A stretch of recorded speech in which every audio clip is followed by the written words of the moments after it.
Ku ci gaba da danna mana subscribing, ku yi liking, ku yi sharing. Za mu ci gaba da kawo muku sabbin labarai. Mu je zuwa.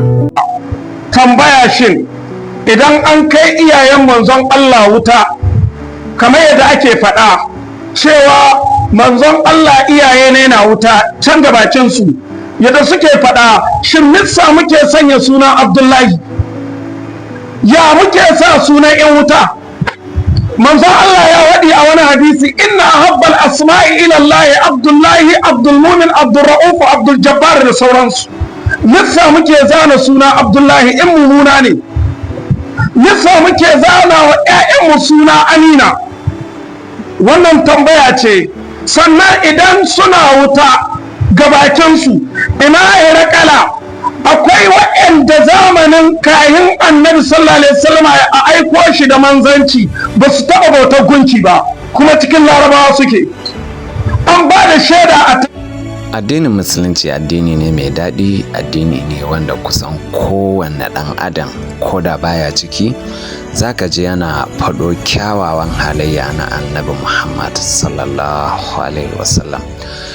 To amma abin bakin ciki ne, abin takaici ne, abin ban haushi ne a ce wasu daga cikin musulmanmu suna zagin wani bangare ko kuma wani bangare yana zagin wani bangare.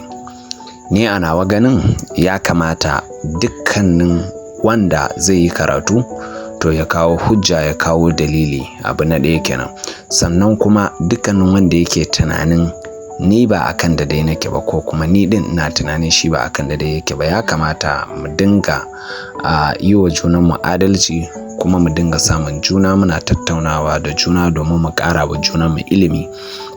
Amma ni in zage ka, kai ka zage ni in gai bakar magana a kanka da kan dukkanin wani abu naka, kai ma ka faɗi haka a gare ni, to ni sai in ke ganin kamar wannan shine babbar annoba, babbar fitina, babban abin da zai ƙara haifar mana da koma baya da rashin samun nasara akan wannan addini namu na musulunci.